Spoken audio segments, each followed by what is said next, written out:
आप कभी माइक हाथ में पकड़कर स्टेज पर खड़े हुए हो? मुझे लगता है सबसे ज़्यादा लोनलीनेस या फिर अकेलापन वही फील होता है। सारी दुनिया एक तरफ और आप अकेले एक तरफ चले हैं जंग जीतने। एक मिनट, आप अकेले नहीं होते, आपका डर आपके साथ होता है। तो शाय वर्ड का मतलब अगर आप हिंदी में ढूंढते हो तो शर्मीला होना निकल कर आता है।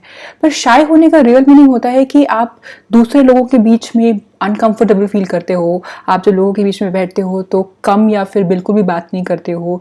लोगों से मिलने में आप हेजिटेट करते हो और आप चाहते हो कि लोग ना आपसे बात करें और ना ही आपके बारे में बात करें।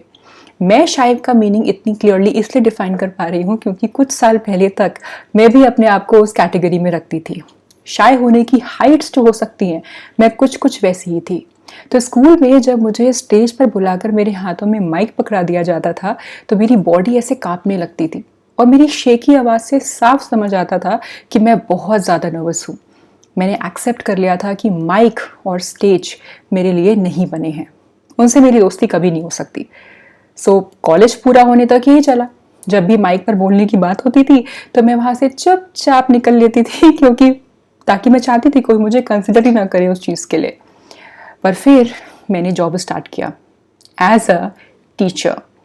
डर तो मुझे बहुत लग रहा था कि 40-45 बच्चों की क्लास में मैं कैसे पढ़ा पाऊंगी। पर मेरे लिए काफ़ी सरप्राइजिंग था कि बच्चों के सामने मेरी आवाज़ ना ही कांपी, शायद बच्चे इतने प्यारे थे कि उन्होंने मुझे बहुत कंफर्टेबल कर दिया। पर एज अ टीचर आपको स्टेज पर तो जाना ही पड़ता है, माइक पकड़ना ही पड़ता है। जब मुझे बताया जाता था कि मुझे कल स्टेज पर बोलना है तो उसके एक रात पहले मुझे नींद नहीं आती थी। मैं यही सोचती रहती थी कि मुझसे नहीं होगा और फिर लोग मेरे बारे में क्या सोचेंगे। और जिसका डर रहता था ना, हमेशा वही होता था।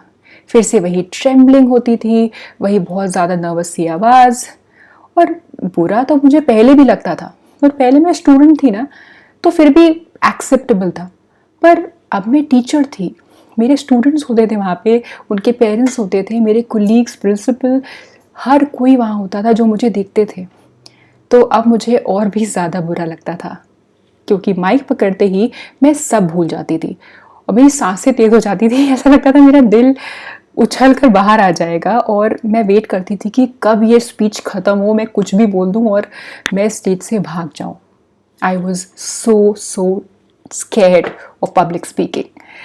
So public speaking and being on stage मेरी लाइफ का एक बहुत बड़ा डर बन गया था। हमारे स्कूल का एक ऑडिटोरियम था जिसकी seating capacity was around 3000 people. So एक बार मैं वहाँ गई तो मैंने देखा कि एक लेडी थी and she was speaking on the stage और 3000 लोगों के सामने वो बोल रही थी। आई वाज लाइक, मुझे कभी अगर वहाँ खड़ा होना पड़ा तो मैं तो बेहोशी हो जाऊंगी। और एग्जैक्टली यही थॉट आया था मुझे, बिकॉज मैं उसको बहुत ही क्लियरली मुझे याद है कि मैंने यही थॉट सोचा था। तो जब तक मैं डरती रहती थी ना, लोग क्या कहेंगे ये सोचती रहती थी कि, और स्टेज पर बोलने से भागती रहती थी, तब तक इस डर ने मेरा पीछा नहीं छोड़ा। पर फिर एक दिन मेरी प्रिंसिपल ने मुझे बुलाया और उन्होंने मुझे बोला, एक रिस्पॉन्सिबिलिटी थी। मैं अपने स्कूल की एनवायरनमेंट कोऑर्डिनेटर थी, तो उन्होंने मुझे बोला कि हर रोज़ तुम्हें असेंबली में जाना है और स्टेज पर माइक पकड़कर बच्चों को एनवायरमेंटल अवेयरनेस के बारे में कुछ बोलना है। रोज़ मुझे लगा वो मजाक कर रही हैं, बट देन वो बिल्कुल भी मजाक नहीं कर रही थी।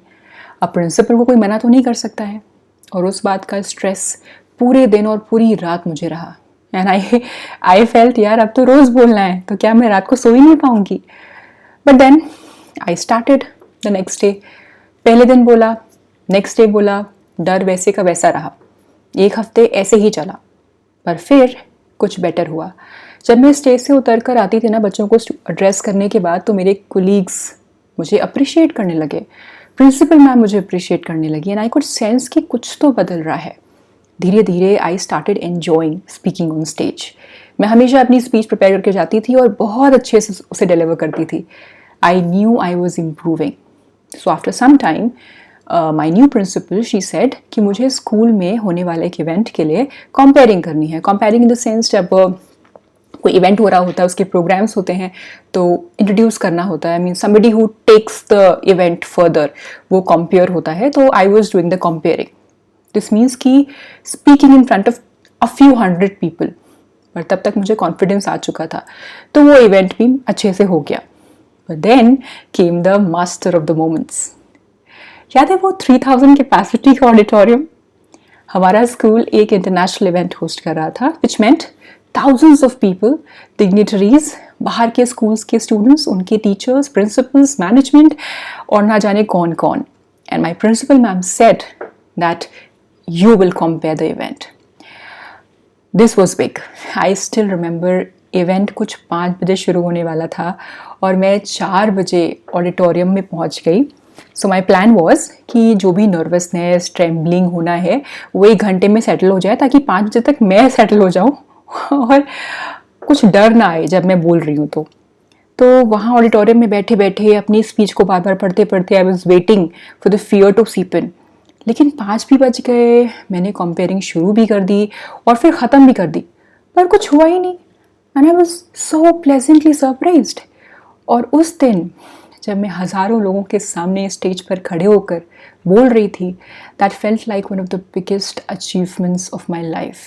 I was so proud because मुझे याद था कि मैं कहाँ से आई हूँ. I could remember my journey. I could remember कि जब मैं कुछ साल पहले मैंने उस लेडी को स्टेज पर बोलते हुए देखा था तो मेरा थॉट क्या था कि मैं बेहोश हो जाऊँगी. बट देन आज मैं सच में इतने सारे लोगों के सामने बहुत ही कॉन्फिडेंटली बोल रही हूँ. तो अगर आप भी पब्लिक स्पीकिंग से घबराते हो तो मैं आपको अपनी स्टोरी से ना 3 मैजिकल लेसन्स दे रही हूँ. सबसे पहला है, डर से भागो मत, उसे फेस करो. जब जब जहाँ जहाँ आपको माइक पकड़ने का चांस मिले ना, ग्रैब इट, उसे जाने मत दो. जितना ज़्यादा आप माइक होल्ड करोगे उतनी जल्दी आपकी उससे फ्रेंडशिप हो जाएगी.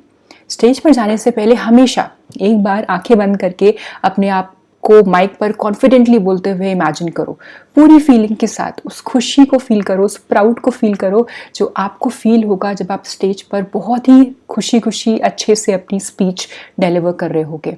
This will really help you a lot before you go on the stage to deliver your speech. Point number 2 है, अगर आपसे कुछ गड़बड़ हो गई तो लोग क्या सोचेंगे ये सोचना छोड़ दो. ये एक बहुत ही मुझे लगता है बड़ा डर है, बट ये बिल्कुल फालतू का डर है. देखिए, पब्लिक स्पीकिंग एक ऐसी स्किल है जो 100 में से 10 लोगों के पास ही होती है.